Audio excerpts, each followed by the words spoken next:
हरे कृष्णा। आप सभी भक्तजनों का स्वागत है आज के सत्र में। आज हम करेंगे नंद महाराज की रक्षा और शंखचूड़ का वध कथा, जो कि 10वें स्कंद से ली गई है। सत्र का शुभारंभ हम पहले श्री मंगलाचरण के साथ आरंभ करेंगे। ओम अज्ञानतिमिरान्धस्य ज्ञानाञ्जनशलाकया चक्षुरुन्मिलितं येन तस्मै श्रीगुरुवे नमः। श्रीचैतन्यमनोभीष्टं स्थापितं येन भूतले स्वयं रूपः कदा मह्यं ददाति स्वपदान्तिकम्।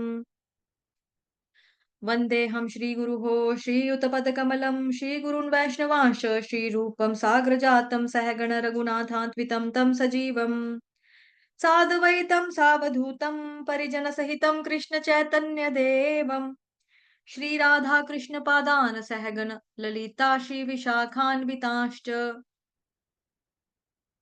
नमः। ॐ विष्णुपादाय कृष्णप्रेष्ठाय भूतले श्रीमते भक्ति वेदांत स्वामिन्निति नामिने नमस्ते सारस्वते देवे गौरवाणी प्रचारिणे निर्विशेष शून्यवादी पाश्चात्य देशतारिणे नमो महावदान्याय कृष्ण प्रेम प्रदायते कृष्णाय कृष्ण चैतन्य नामने गोर्त्विषे नमः। हे कृष्ण करुणा सिंधो दीनबंधो जगतपते गोपेश गोपिका कांत श्री राधा कांत नमोस्तुते। तप्त कांचन गौरांगी श्री राधे वृंदावनेश्वरी वृषभानुसुते देवी प्रणमामि हरिप्रिये। वाञ्छाकल्पतरुभ्यश्च कृपा सिन्धुभयेव च पतितनां पावनेभ्यो वैष्णवेभ्यो नमो नमः। जय श्री कृष्ण चैतन्य प्रभु नित्यानंद श्री अद्वैत गदाधर श्रीवासादि गौर भक्त वृंद। हरे कृष्ण कृष्ण कृष्ण हरे हरे हरे राम राम राम हरे हरे।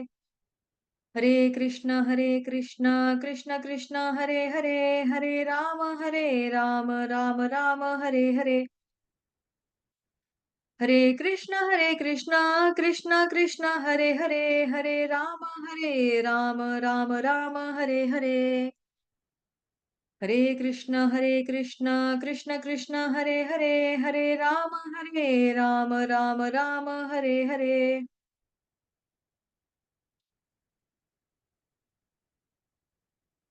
हरे कृष्ण। आप सभी भक्तजनों का स्वागत है आज के सत्र में। तो हम पढ़ेंगे आज की कथा जिसका शीर्षक है नंद महाराज की रक्षा और शंखचूड़ का वध। एक दिन शिवरात्रि के अवसर पर सब ग्वाले शिव जी की पूजा करने के लिए अंबिका वन को गए। वहां पहुंचकर उन्होंने भक्ति भाव से सरस्वती नदी में स्नान किया और देवी अंबिका के साथ भगवान पशुपति की पूजा की। तत्पश्चात उन्होंने ब्राह्मणों को गायें, सोनों, वस्त्रों तथा शहद मिश्रित पके हुए अन्न का दान दिया। सब ग्वालों ने दिन भर उपवास किया था और रात्रि के समय थोड़ा सा जल लेकर वे सोने के लिए चले गए। आधी रात के दौरान जंगल से एक विशाल भूखा सांप वहां आया और सो रहे नंद महाराज के पास पहुंचकर उन्हें धीरे धीरे निगलने लगा। अत्यंत पीड़ा में नंद महाराज चीखने लगे, कृष्ण कृष्ण बेटा कृष्ण, यह विशाल सर्प मुझे निगला जा रहा है। कृपया मेरी रक्षा करो, मैं तुम्हारा शरणागत हूं। यह सुनकर सब ग्वाले जाग उठे और जली हुई लकड़ियों से उस सांप को पीटने लगे, परंतु त्वचा जलने पर भी उस सांप ने नंद महाराज पर अपनी पकड़ ढीली नहीं की। तभी कृष्ण वहां पहुंचे और अपने चरण कमल से उस सांप का स्पर्श करके क्षण भर में उसके समस्त पापों को भस्मीभूत कर दिया। अपने सरी सरीसृप हाँ शरीर का त्याग करके वह सर्प तुरंत एक विद्याधर के सुंदर रूप में प्रकट हो गया और अत्यंत नम्रता पूर्वक श्री कृष्ण को प्रणाम किया।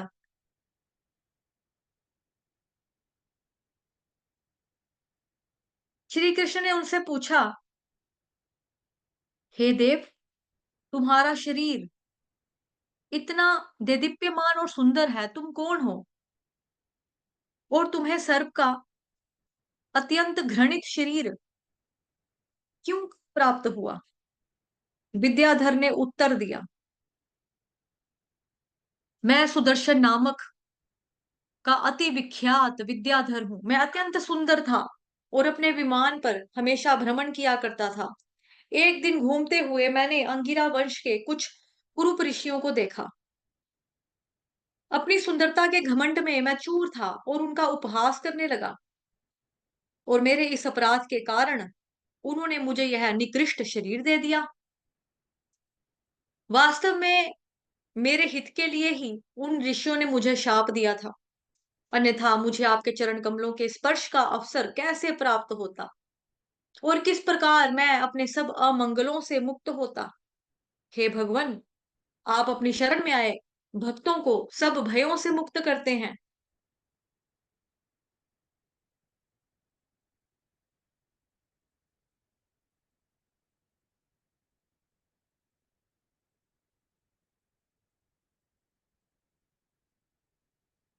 मैं आपके चरण कमलों के स्पर्श द्वारा ऋषियों द्वारा दिए गए शाप से मुक्त हो चुका हूँ। अब कृपया मुझे अपने लोक लौट जाने की आज्ञा दीजिए। हे भक्त वत्सल, मैं आपका शरणागत हूँ।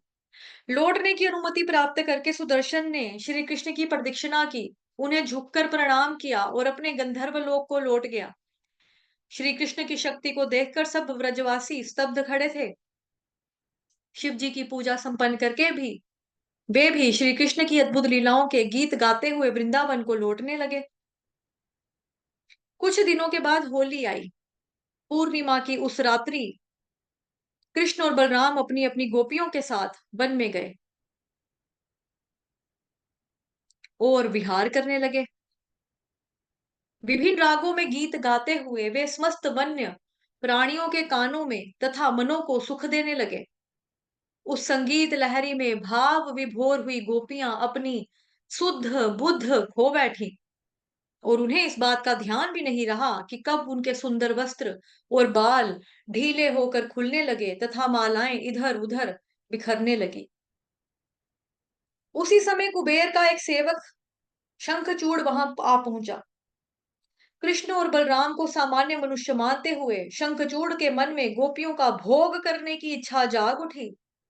कृष्ण बलराम की आंखों के सामने ही उसने गोपियों को ऐसे उठाया मानो कि वह उनका पति हो, और उन्हें उत्तर दिशा में उसी प्रकार लेकर जाने लगा जिस प्रकार कोई चोर गायों को चुरा लेके जाता है। गोपियां रक्षा के लिए कृष्ण राम पुकारने लगी। बिना देर किए कृष्ण बलराम वहां पहुंचे और गोपियों को डरो मत, हम आ रहे हैं कहकर आश्वासन देने लगे।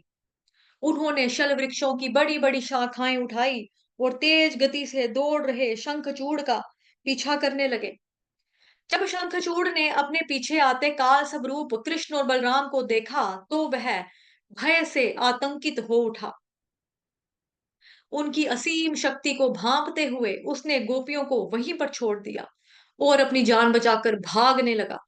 भगवान गोविंद उस असुर का पीछा करने लगे, क्योंकि वे उसके सिर में लगी शंखाकृति की मणि लेना चाहते थे। बलराम जी गोपियों की रक्षा के लिए उनके पास ठहर गए, और श्री कृष्ण ने शीघ्र ही उस असुर को पकड़कर उसका सिर धड़ से अलग कर दिया। तब श्री कृष्ण ने उसके सिर से वह मणि निकाली और गोपियों के समक्ष उसे बलराम जी को उपहार स्वरूप भेंट दे दिया। हरे कृष्ण कृष्ण कृष्ण हरे हरे, हरे हरे राम राम राम राम राम हरे हरे हरे हरे कृष्ण कृष्ण कृष्ण कृष्ण हरे हरे कृष्ण हरे हरे राम हरे हरे राम राम राम हरे राम हरे हरे हरे। हरे कृष्ण हरे कृष्ण कृष्ण कृष्ण कृष्ण हरे कृष्ण हरे हरे हरे, हरे हरे हरे राम राम राम राम हरे हरे। हरे धन्यवाद। प्लीज जब मैं अनम्यूट करती हूँ ना तो सभी लोग अपने आप को अनम्यूट किया करो। दो तीन लोग बोलते हैं, बाकी सब चुप रहते हैं। अगला टाइटल है कथा का, गोपियों द्वारा वन में भ्रमण करते श्री कृष्ण के गीत गाना। रासलीला में पूरी रात श्री कृष्ण के साथ रहकर भी गोपियां तृप्त नहीं हुई थी। तो कल हमने 5 कथाएं पढ़ी थी ना, जो सब गोपियों से ही रिलेटेड था। 5 कथाएं हमने कल श्रवण की थी, पढ़ी थी। एक थी रासलीला के लिए श्री कृष्ण और गोपियों का मिलन, दूसरी थी गोपियों द्वारा श्री कृष्ण की खोज, तीसरी थी गोपी गीत, चौथा था पुनर्मिलन, पांचवा था रासलीला। आज हमने पढ़ लिया एक कथा, नंद महाराज की रक्षा और शंखचूड़ का वध। बट इसमें भी बताया कि किस तरह से वो जो असुर था वो कैसे लेकर जाता है गोपियों को, है ना। तो भगवान जी उनकी रक्षा करते हैं, कृष्ण बलराम जो होते हैं वो दोनों उनकी रक्षा करते हैं। आगे उसी चीज को कंटिन्यू हो रहा है, यानी कि गोपियों की ही कथा चल रही है अभी। तो गोपियों द्वारा वन में भ्रमण करते श्री कृष्ण के गीत गाना। रासलीला में पूरी रात श्री कृष्ण के साथ रहकर भी गोपियां तृप्त नहीं हुई थी। इसलिए जब कृष्ण दिन में गाय चराने के लिए वन में जाते थे, तो विरह भावनाओं द्वारा उनका संग लेने की उत्कंठा में गोपियों के चित्त भी उन्हीं के साथ वन में दौड़ जाते। उस समय गोपियां श्री कृष्ण के विषय में गीत बनाकर उन्हें गाती रहती। जब मुकुंद अपनी बाईं कोहनी धरती पर रख कर लेट जाते हैं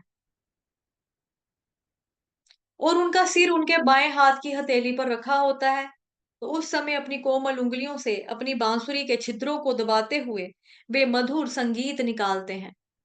इस दौरान नृत्य करती उनकी भ्रुकुटियों की छटा अत्यंत सुंदर प्रतीत होती है। अपने पतियों के साथ आकाश में विचरण कर रही देव पत्नियां श्री कृष्ण की बांसुरी के संगीत को सुनने के लिए थम जाती।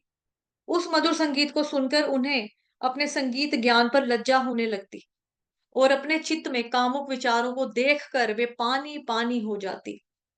जब श्री कृष्ण अपनी बांसुरी बजाते हैं तो वे सब दूर खड़े गायें, बैल और हिरण उस ध्वनि को सुनकर स्तब्ध रह जाते और घास खाना रोक देते।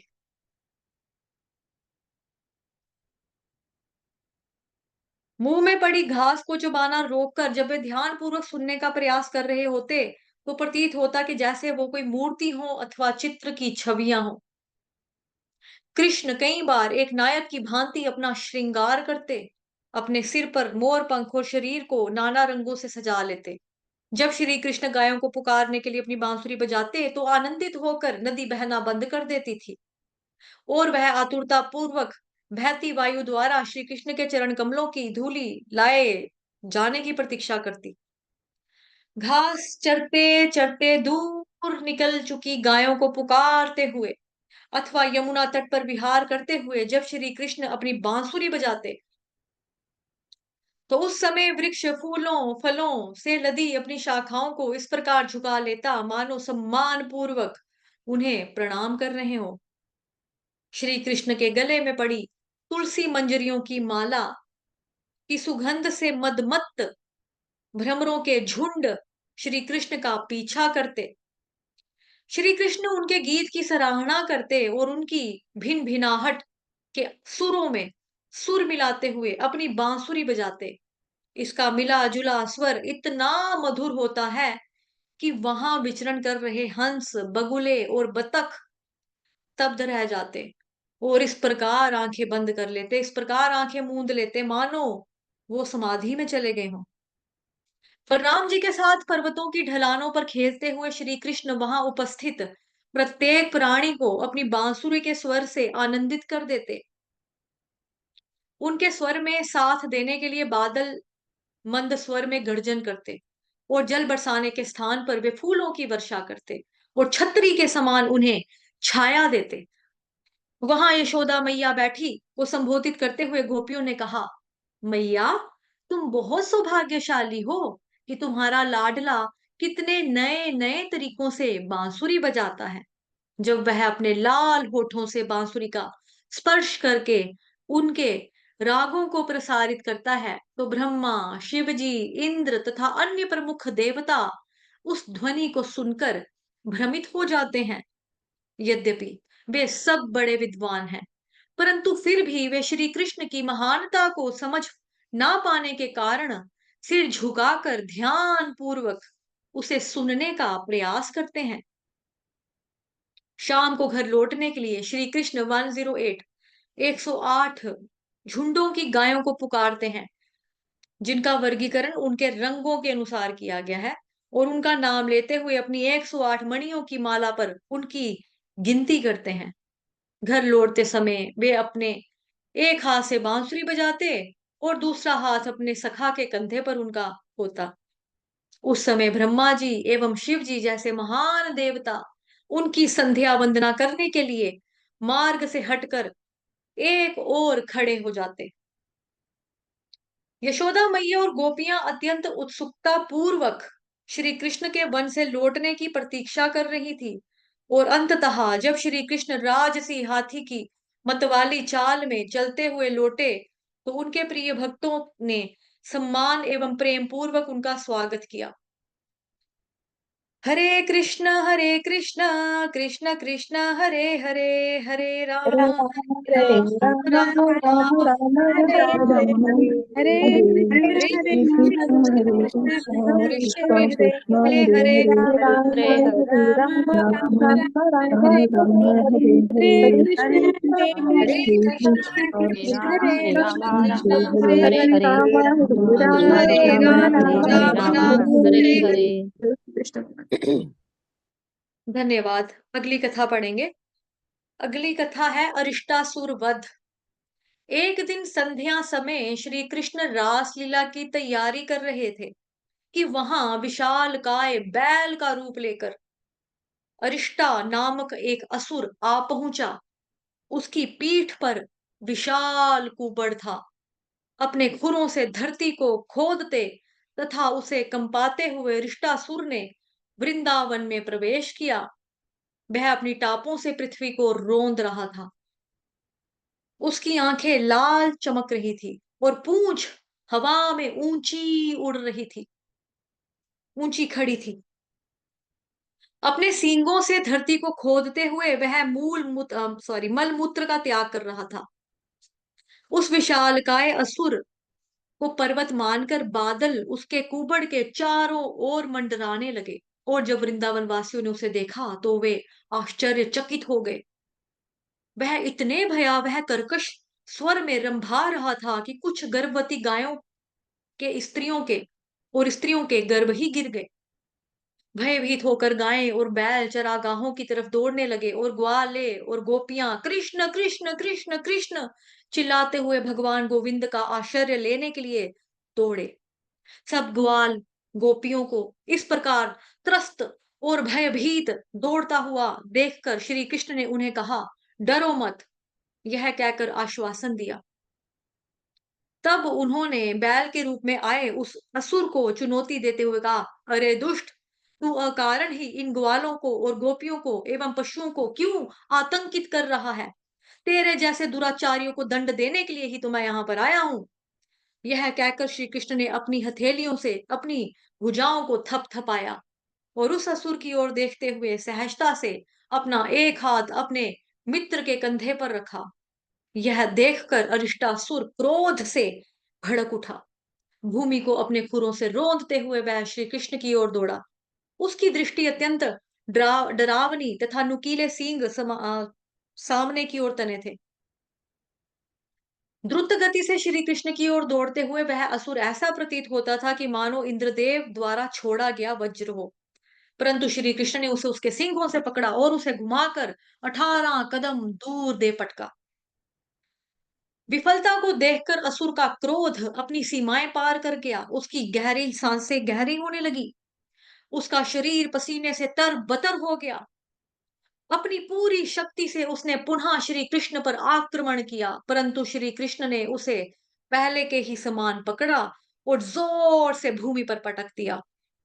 फिर श्री कृष्ण अपने पैरों से उस असुर को उसी प्रकार रोंदने लगे, मानो कपड़े धोते समय जैसे कोई धोबी उसे पैरों से रोंदता है। अरिष्टासुर खून की उल्टी तथा मलमूत्र विसर्जित करने लगा।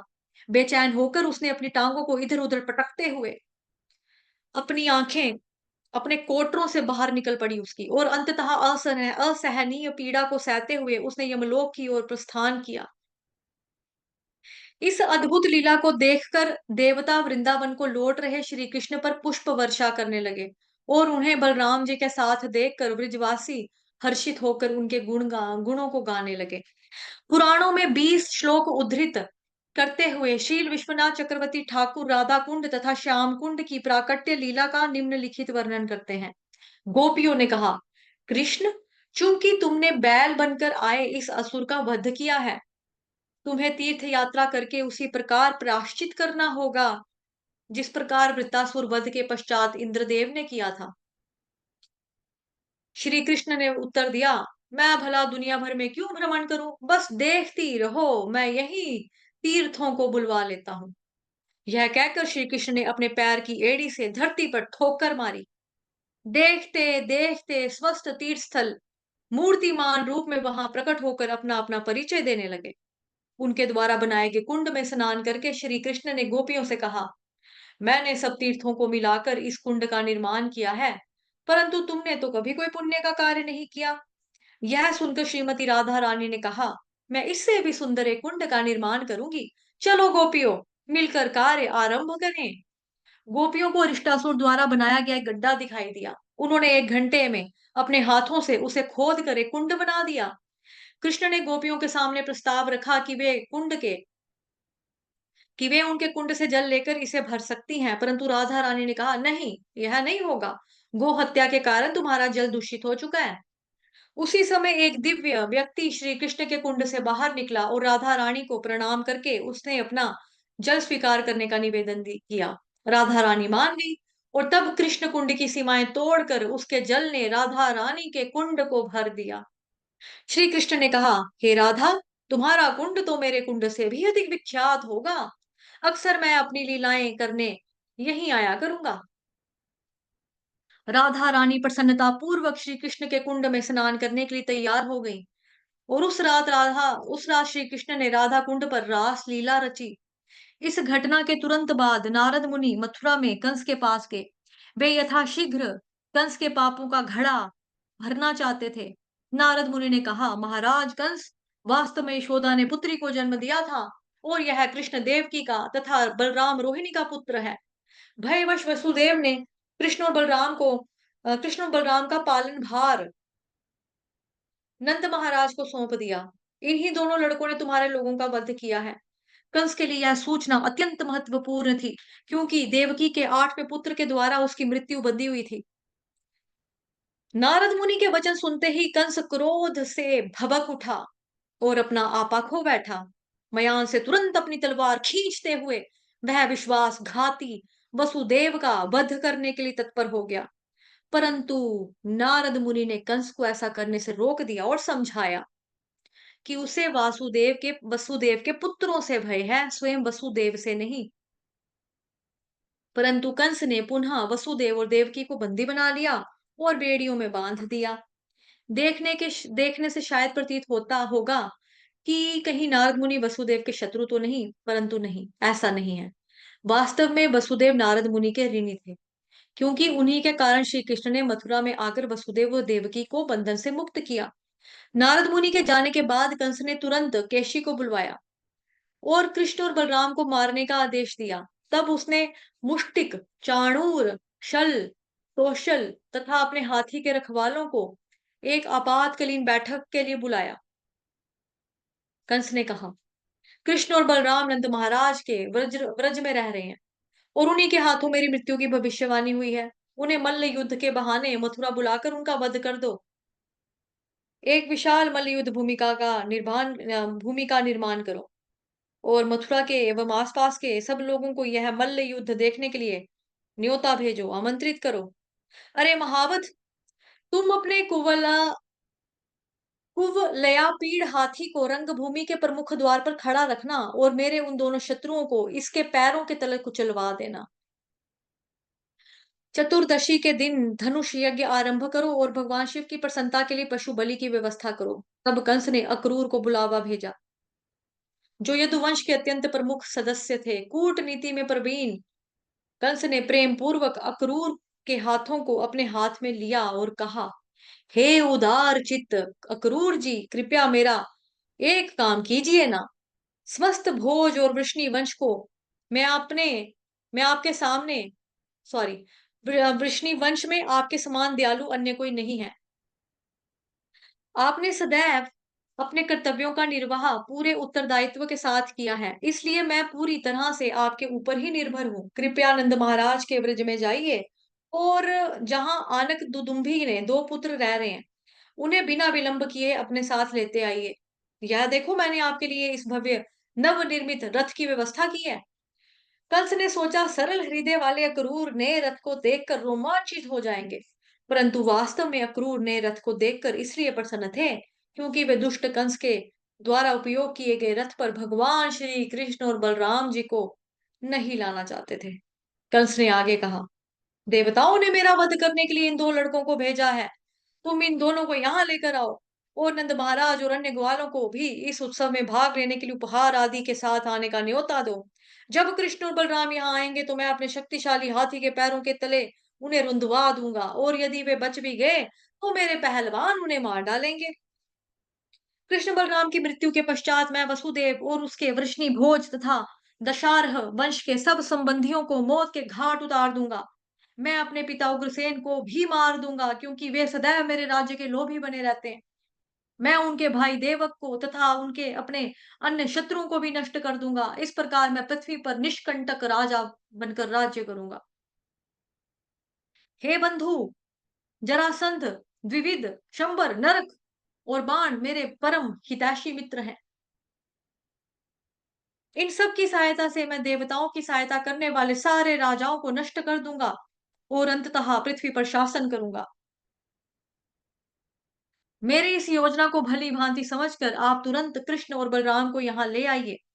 अक्रूर ने कहा, महाराज, आपने अपने शत्रुओं को नष्ट करने के लिए बहुत ही सुंदर योजना बनाई है, परंतु फिर भी व्यक्ति को सफलता और विफलता में समान रहना चाहिए, क्योंकि अंततः नीति ही प्रत्येक व्यक्ति के प्रयासों को फलीभूत करती है। सामान्यतः लोग स्वयं को अपनी सफलता का एकमात्र कारण मानते हैं और यदि नीति उनके प्रयासों को विफल कर देती है, फिर भी वे अपनी इच्छाओं को पूरा करने के लिए अड़े रहते हैं। यद्यपि इस समय आपके साथ बिल्कुल यही हो रहा है, फिर भी मैं आपके आदेशों का पालन करूंगा। यह कहकर अक्रूर जी अपने घर चले गए और सभा समाप्त करके कंस भी अपने राजभवन को लौट आया। हरे कृष्णा कृष्ण कृष्ण हरे हरे, हरे हरे हरे हरे राम राम हरे राम हरे, हरे हरे हरे हरे कृष्णा कृष्ण कृष्ण कृष्ण कृष्ण हरे हरे हरे हरे, हरे राम राम राम हरे हरे हरे कृष्ण कृष्ण कृष्ण हरे हरे हरे राम राम राम राम हरे हरे। माता की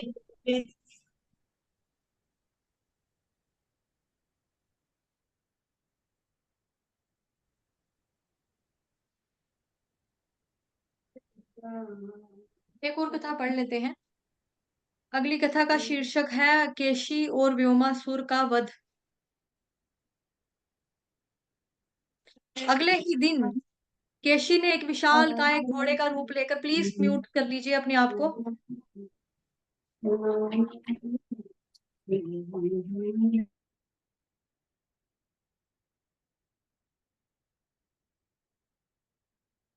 केशी तथा व्योमासुर का वध।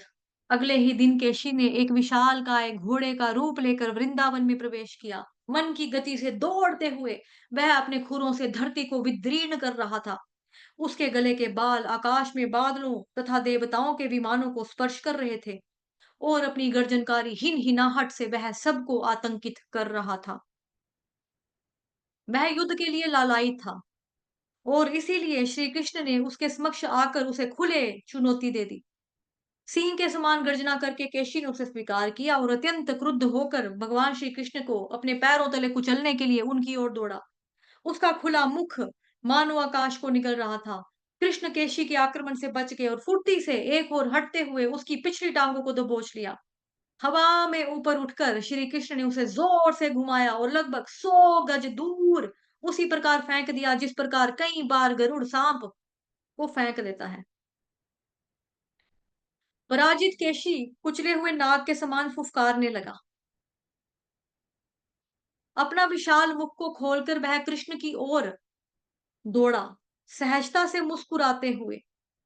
कृष्ण अपनी बाई मुट्ठी से इस प्रकार उसके मुख में डाल दी जिस प्रकार कोई आसानी से सांप को उसके बिल में घुसाता है। केशी को लगा मानो कृष्ण की मुट्ठी पिघले हुए लोहे के समान गर्म थी। एक क्षण में उसके सारे दांत निकलकर गिर पड़े। तब कृष्ण ने केशी के मुख में अपनी भुजा को इस प्रकार बढ़ाया कि उसका दम ही घुटने लगा। वह अपने पैरों को इधर उधर पटकने लगा और उसकी आंखें कोटरों से बाहर निकल आई। उसका शरीर पसीने से लथपथ हो गया और मल मूत्र त्याग करता हुआ वह असुर वहीं भूमि पर ढेर हो गया।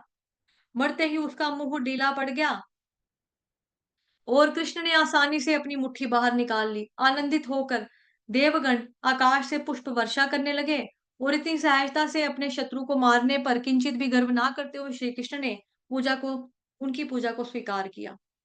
इसके बाद नारद मुनि एकांत स्थान में श्री कृष्ण के पास आए और बोले, हे कृष्ण, आप संपूर्ण ब्रह्मांड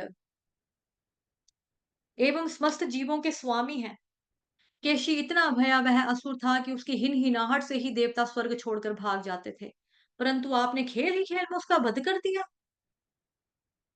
आने वाले 2 दिनों में मैं आपके हाथों चाणूर, मुष्टिक, शल, तोशल, कुवलय पीड़ तथा महाराज कंस का वध होते हुए देखूंगा। इसके पश्चात मैं आपके द्वारका निवास के दौरान होने वाली अनेक लीलाओं का दर्शन भी करूंगा। धरती पर आपकी ये सब लीलाएं महान कवियों के द्वारा गाई जाती हैं। मैं आपको साक्षात काल के रूप में देखूंगा और अर्जुन के सारथी बनकर पृथ्वी के भार को कम करने के लिए विरोधियों को नष्ट करते हुए भी देखूंगा। हे भगवान, आप स्वयं अपना आधार हैं। आप परम ईश्वर हैं, मैं आपको नमन करता हूँ। यह कहकर नारद मुनि ने श्री कृष्ण को प्रणाम किया और उनके दर्शन को अपना परम सौभाग्य मानते हुए उनका आशीर्वाद लेकर वहां से प्रस्थान किया। केशी का वध करने के बाद श्री कृष्ण अपने ग्वाल मित्रों के साथ फिर से वहां अपनी गायें चराने में व्यस्त हो गए। कुछ समय पश्चात वे सब मिलकर चोर सिपाही का खेल खेलने लग गए। कुछ बच्चे भेड़ बने, कुछ गड़िए बने और कुछ चोर बने। उसी समय दानव का मायावी पुत्र व्योम एक ग्वाल बाल का वेश बनाकर वहां आ पहुंचा। चोर बने बच्चों के दल में जुड़कर वह भेड़ बने बच्चों को चुराने लगा। वह उन्हें गुफा में ले जाता और उसके मुख को एक विशाल चट्टान से बंद कर देता। कुछ ही समय में भेड़ बने केवल 4-5 बच्चे ही रह गए। कृष्ण व्योमासुर की सारी चाल समझ गए। जैसे ही व्योमासुर ने कुछ और बच्चों को चोरी करने का प्रयास किया, कृष्ण ने उसको उसी प्रकार दबोच लिया जिस प्रकार शेर भेड़िए को दबोच लेता है। व्योमासुर ने स्वयं को कृष्ण की पकड़ से छुड़ाने के अत्यंत भरसक प्रयत्न किए, परंतु वह सफल नहीं हो पाया और आकाश मार्ग से तमाशा देख रहे देवी देवताओं को देखते ही देखते श्री कृष्ण ने उसे तेजी से भूमि पर पटक कर मार डाला। व्योमासुर को मारकर श्री कृष्ण ने उस गुफा के मुख पर रखी चट्टान को चकना चूर कर दिया और अपने मित्रों को वहां से मुक्त करवा दिया। समस्त देवगण तथा ग्वाल बाल उनकी कीर्ति को गाने लगे और कृष्ण ने वृंदावन की ओर प्रस्थान किया। हरे कृष्ण कृष्ण कृष्ण कृष्ण कृष्ण हरे हरे हरे हरे हरे हरे राम हरे हरे राम राम राम राम राम राम हरे राम हरे हरे हरे हरे हरे कृष्ण हरे कृष्ण हरे हरे कृष्ण कृष्ण कृष्ण कृष्ण कृष्ण कृष्ण कृष्ण कृष्ण कृष्ण हरे हरे हरे हरे हरे हरे राम हरे राम राम राम राम राम हरे हरे हरे हरे कृष्ण हरे हरे कृष्ण हरे कृष्ण कृष्ण कृष्ण कृष्ण हरे कृष्ण हरे हरे हरे हरे राम हरे हरे राम हरे हरे राम हरे हरे राम हरे राम हरे राम हरे हरे हरे राम कृष्ण राम कृष्ण हरे राम हरे हरे। आप में से कई लोग लेट आ रहे हैं, प्लीज पौना एक मतलब एक, ठीक है, 1 बजे तक आ जाया कीजिए क्योंकि अभी 4 पता नहीं 5वीं कथा हम पढ़ने लगे हैं, शायद 4th या 5th कथा पढ़ने लगे हैं हम। तो आप लोगों का तो छूट गया ना फिर सारा। अभी हम पढ़ रहे हैं, 1 मिनट, 1 2 3 4 5, 5वीं कथा है ये आज की। ठीक है, प्लीज टाइम पर आया करो। आप सभी से विनम्र प्रार्थना है आपके चरणों में। अक्रूर जी का वृंदावन आगमन। मथुरा में रात बिताकर अक्रूर जी पो फटने से पहले ही अपने रथ पर चढ़े और वृंदावन की यात्रा आरंभ कर दी। उसी दिन प्रातः नारद मुनि ने भगवान की स्तुति की थी। मार्ग में यात्रा करते समय अक्रूर कमल नेत्र श्री कृष्ण के चिंतन में लीन थे। गहन भक्ति भावनाओं में भरे वे विचार करने लगे, भला मैंने ऐसे कौन से पुण्य कर्म अथवा तपस्या की थी कि जिससे आज मुझे भगवान केशव के दर्शन होंगे? मैं इंद्रिय भोग विलास में लिप्त रहने वाला सांसारिक व्यक्ति हूँ। इसलिए जिस प्रकार शूद्र को वैदिक मंत्रोच्चारण का अवसर मिलना एक आश्चर्य होता है, उसी प्रकार मुझे श्री कृष्ण के दर्शनों का अवसर मिलना निश्चित ही ये मेरे लिए एक आश्चर्य है। परंतु जाने दो इन सब बातों को। जिस प्रकार नदी की लहरों में दिशाहीन बहता लकड़ी का लट्ठा कभी-कभी तट पर आ जाता है, उसी प्रकार कभी-कभी मुझ जैसे पतित को भी भगवान का दर्शन प्राप्त हो सकता है। आज मेरे समस्त पाप नष्ट हो जाएंगे और मेरा जीवन सार्थक होगा, क्योंकि आज मैं परम भगवान के चरण कमलों में प्रणाम करूंगा।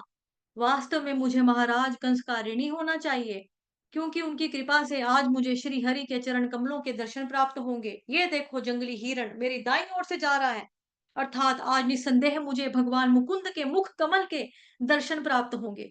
वृंदावन पहुंचने पर मैं तुरंत अपने रथ से कूद पड़ूंगा और कृष्ण बलराम के चरण कमलों पर स्वयं को समर्पित कर दूंगा। मैं भगवान के ग्वाल मित्रों तथा अन्य ब्रजवासियों को भी प्रणाम करूंगा।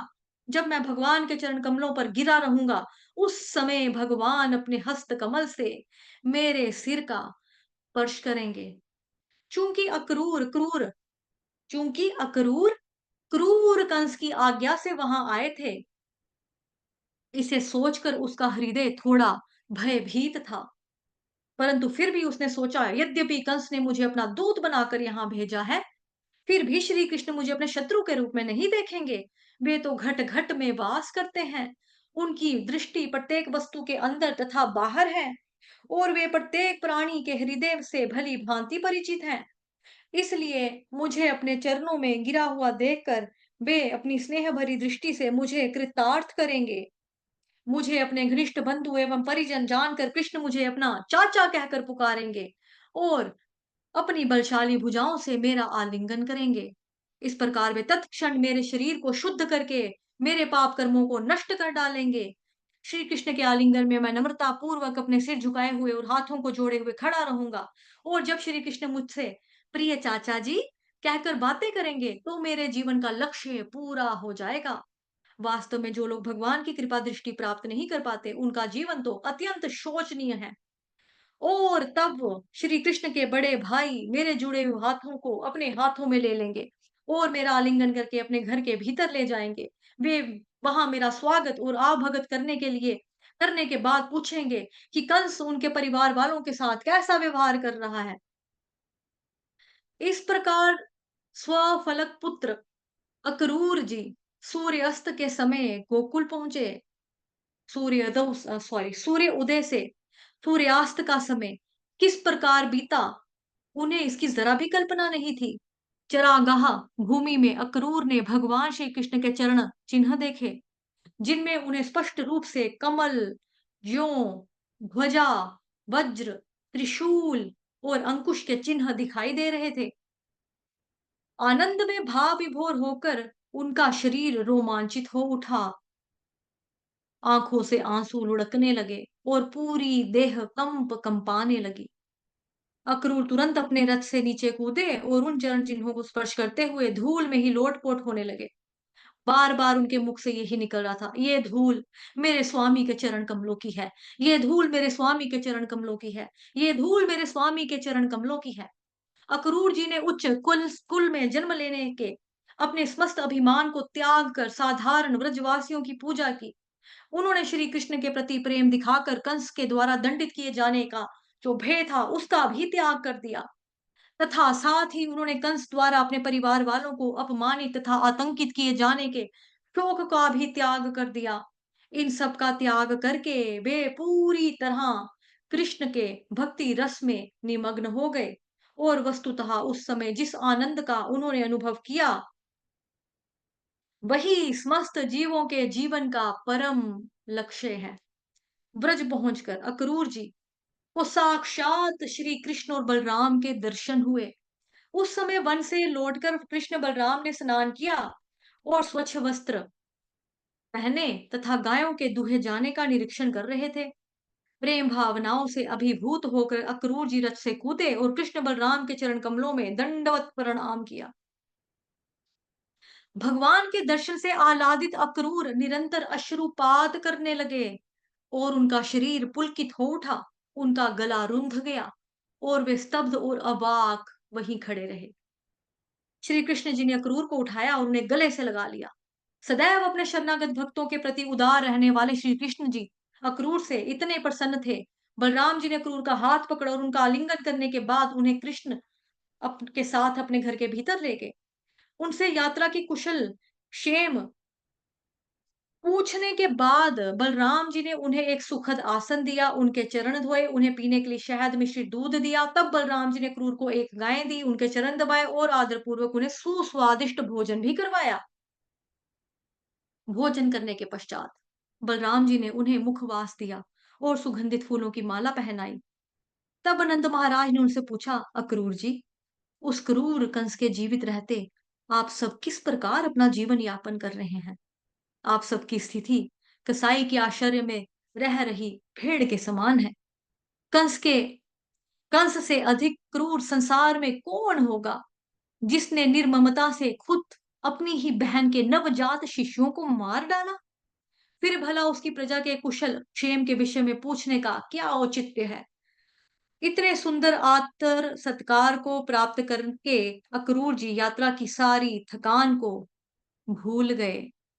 हरे कृष्ण कृष्ण कृष्ण कृष्ण कृष्ण हरे हरे हरे, हरे हरे हरे हरे हरे राम, राम राम राम राम राम से हरे। हरे हरे हरे हरे कृष्ण हरे कृष्ण कृष्ण कृष्ण कृष्ण कृष्ण कृष्ण हरे हरे हरे, हरे हरे हरे राम हरे राम, राम राम राम राम राम हरे हरे हरे। हरे हरे हरे कृष्ण कृष्ण कृष्ण हरे कृष्ण कृष्ण कृष्ण कृष्ण कृष्ण हरे हरे हरे, हरे हरे हरे राम हरे राम, राम राम राम राम हरे हरे हरे जय राधा कृष्ण की जय। जी, धन्यवाद। अगली कथा है अक्रूर जी को दिव्य दृष्टि। भगवान श्री कृष्ण एवं बलराम जी द्वारा सम्मानित होकर अक्रूर जी सुखपूर्वक एक पलंग पर बैठ गए। वृंदावन आते समय उन्होंने जो जो संकल्प लिए थे मानो वे सब पूरे हो गए। जिस व्यक्ति ने भगवान को संतुष्ट कर लिया, फिर भला उसके लिए क्या अप्राप्य रह जाता है। रात हो चुकी थी। कुछ देर बातें करने के बाद कृष्ण और बलराम ने अक्रूर जी के विश्राम की व्यवस्था की। उस समय श्री कृष्ण ने कहा, चाचा जी, मेरे कारण मेरे निरपराधी माता पिता को कितना कष्ट भोगना पड़ रहा है। मेरे कारण ही उनके पुत्र मारे गए और स्वयं वे लोग कारागार में बंदी पड़े हैं। कृपया बताइए कि आपके यहाँ पर आने का क्या प्रयोजन है। उत्तर में क्रूर ने उन्हें कंस का संदेश तथा षड्यंत्र दोनों बता दिए। उन्होंने श्री कृष्ण को यह भी बताया कि नारद मुनि ने कंस के सम्मुख कृष्ण और बलराम के जन्म का रहस्य उजागर कर दिया है। यह सुनकर कृष्ण और बलराम मंद मंद मुस्कुराने लगे और नंद महाराज को कंस के आदेश की सूचना देने के लिए गए। नंद महाराज ने पूरे गांव में ढिंढोरा पिटवा दिया। सब लोग महाराज कंस के लिए दूध से बनी विभिन्न वस्तुएं तथा अन्य मूल्यवान उपहार लो और अपनी बैलगाड़ियों में भरकर तैयार रहो। कल सुबह हम मथुरा में हो रहे एक विशाल महाउत्सव में भाग लेने जाएंगे और राजा को ये सब वस्तुएं भेंट स्वरूप देंगे। ढल ढल ढल ढल ढल ढल, जिस तरह से वो सूचनाएं घोषित होती थी। जब गोपियों ने सुना कि अक्रूर जी कृष्ण और बलराम को वृंदावन से मथुरा ले जाने के लिए आए हैं, तो वे अत्यंत दुखी हो गई। कुछ गोपियां तो इतनी खिन्न हो गई कि वे अपने सारे कार्य छोड़कर ऐसे बैठ गई कि मानो उन्हें तुरंत मृत्यु दंड की ही सूचना मिल गई हो। पत्थर की भांति जड़ होकर वे ध्यान में चली गई और उन्हें अपने आसपास के परिवेश का कोई भी ज्ञान नहीं रहा। गोपियों के उद्विग्न चेहरे कांतिहीन हो चुके थे। उनकी श्वास तेज और गर्म हो चुकी थी और उनमें से कुछ गोपियां तो मूर्छित होकर गिर ही पड़ी। गोपियां भगवान मुकुंद के क्षण भर वियोग का विचार करके भयभीत हो जाया करती थी और अब उनके मथुरा से जाने का समय समय आया और समाचार सुनकर गोपियों को चिंता की कोई सीमा ही नहीं रही। गोपियों के हृदय भी दीर्ण हो रहे थे। वे तुरंत एक स्थान पर एकत्र हुई और कहने लगी, अरे विधाता, तुम कितने निष्ठुर हो। तुम प्राणियों को एक साथ लाते हो और उनके बीच मैत्री एवं प्रेम उत्पन्न करके उनकी इच्छाएं पूरी होने के बाद पहले ही उन्हें अकारण ही अलग कर देते हो। तुम्हारा यह बेतुका खेल कितना बचकाना है। पहले तो तुमने हमें मुकुंद के सुंदर मुख का दर्शन करवाया, वो जो उनके गालों पर लहराते काले घुंघराले बालों, उठी हुई नाक और मृदु मुस्कान से शोभित था। और तब तुमने हमसे वह सौभाग्य छीन लिया। तुम्हारा यह व्यवहार सर्वदा अनुचित है। हे विधाता, यद्यपि तुमने आज वृंदावन में अक्रूर के रूप में प्रवेश किया है, परंतु वास्तव में तुम बहुत क्रूर हो। तुमने पहले ही हमें ये आंखें दी और अब उन्हीं आंखों को हमसे छीन रहे हो, क्योंकि कृष्ण के दर्शन के बिना आंखों का कोई उपयोग नहीं है। तो जैसा कि कल भी हमने पढ़ा था कथा में, कि ब्रह्मा जी को कैसे गोपियां चैलेंज कर देती हैं कि आप कैसे सृष्टि रचयिता हो, कैसे सृष्टि रचाते हो आप, सॉरी सृजन करता हो आप। कैसे सृजन करता हो आप, कि आपने पलकें बनाई हैं। पलकें क्यों बनाई हैं? क्या मतलब था पलकें बनाने का? जब पलकें हम झपकते हैं तो आंख जितने समय के लिए बंद होती है, उतने समय के लिए हम कृष्ण भगवान जी का जो दर्शन है, दीदार है, वो रुक जाता है हमारा, उसमें बाधा उत्पन्न हो जाती है। तो क्यों बनाई है पलकें? तो ऐसी गोपियां कह रही हैं यहाँ पर कि अब आंखें, जिन आंखों से हम श्याम सुंदर को देखते थे, अब वो आंखें ही हमारे पास, आंखें ही आप ले रहे हो जिससे हम दीदार करते थे, भगवान जी का दर्शन करते थे। वो आंखों का कोई क्या यूज है? ले जाओ, नहीं चाहिए। क्या करेंगे आंखों का? हाय, एक क्षण में मित्रता तोड़ने वाले नंद नंदन तो हमारी ओर देख भी नहीं रहे हैं। बलात् उनकी ओर आकर्षित होकर हम अपने घर, परिजन, बच्चों और पतियों का हमने त्याग कर दिया।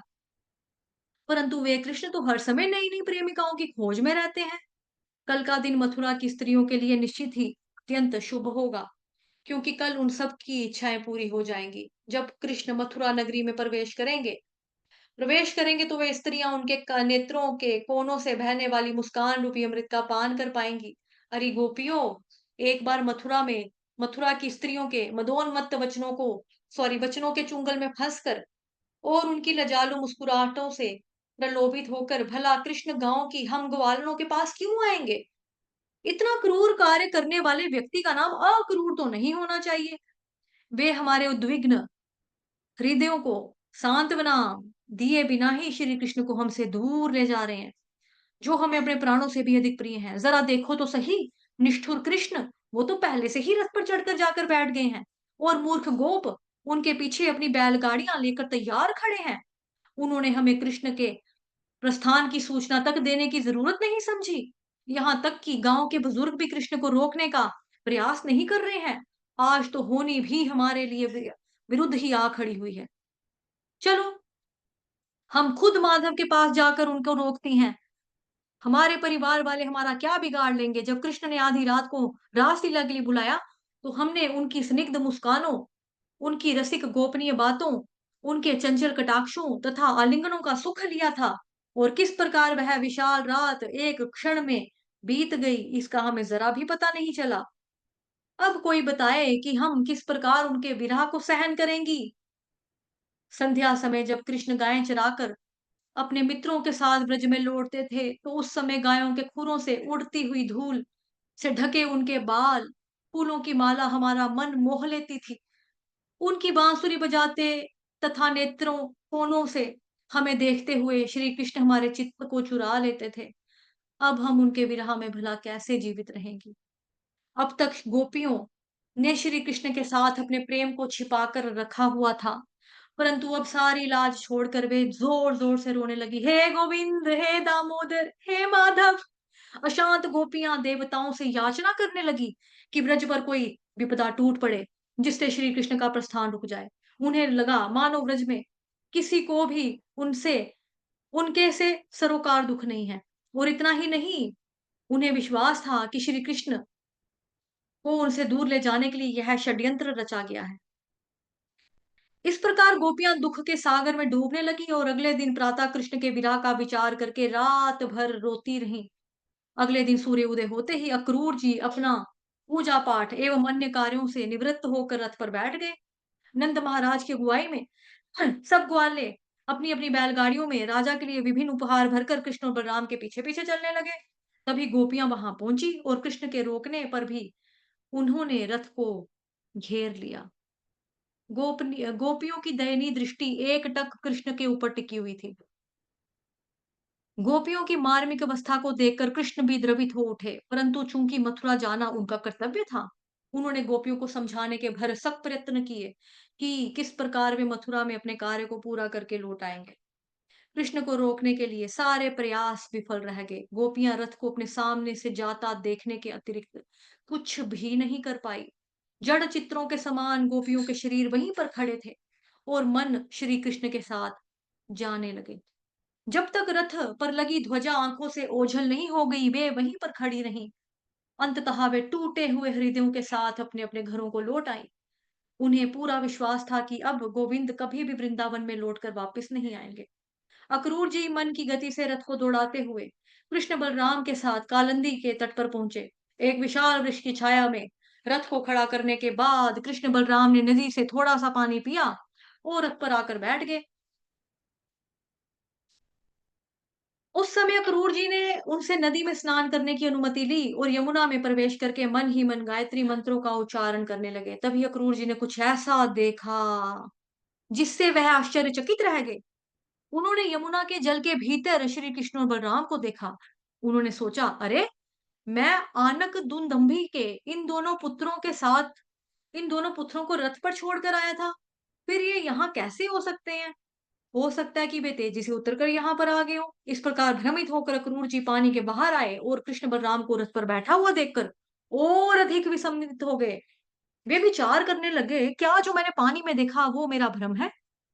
उन्होंने पुनः यमुना में प्रवेश किया और देखा कि बलराम जी हजारों सिरों पर हजारों मुकुट धारण किए हुए अनंत शेष नाग के रूप में हैं। उनके शरीर का रंग सफेद तथा वस्त्र नीले रंग के थे। अक्रूर ने देखा कि श्री कृष्ण चतुर्भुज महाविष्णु के रूप में भगवान अनंत शेष के ऊपर लेटे हुए हैं। वे श्याम वर्ण के थे। उन्होंने पीतांबर धारण किया हुआ था। उनके मुस्कुराते चेहरे पर लालिमा युक्त कमल पंखुड़ियां जैसे नेत्र थे और उनकी दृष्टि अत्यंत मनोहारी थी। भगवान के कंधे विशाल तथा छाती चौड़ी थी। उनकी भुजाएं लंबी तथा मजबूत थी। उनका कंठ शंखाकृति में था। नाभि गहरी और उदर पर बरगद की पत्ती के समान रेखाएं थी। उनके नितंब चौड़े थे तथा जंघाएं हाथी की सूंड के समान थी। उनके पदनखों से प्रस्फुटित होने वाली कांति उनके उठे हुए टखनों को और भी अधिक चमचमा रही थी।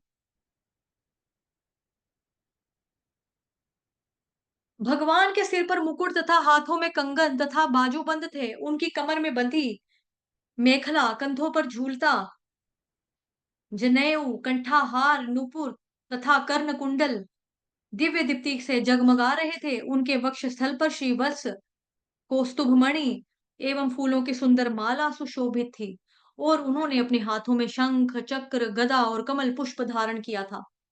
चारों कुमार गण भगवान ब्रह्मा, भगवान शिवजी और अन्य देवगणों तथा प्रहलाद महाराज, नारद मुनि एवं उपरिचर वसु जैसे भक्तों के साथ नंद, सुनंद एवं अन्य परिकर उनकी स्तुति कर रहे थे। साथ ही वहां भगवान की प्रमुख अंतरंगा शक्तियां तथा उनकी भौतिक शक्ति भी उपस्थित थी। यह सब देखकर अक्रूर जी भक्ति भावनाओं से अभिभूत हो गए। उनका शरीर पुलकित हो उठा और नेत्रों से बहने वाले आंसुओं से सारा शरीर भीग गया। जैसे तैसे उन्होंने खुद को संभाला और नम्रता पूर्वक फिर झुकाए खड़े रहे और तब शरणागति के भाव में अपने हाथ जोड़कर वे धीरे धीरे ध्यान पूर्वक भगवान की स्तुति करने लगे।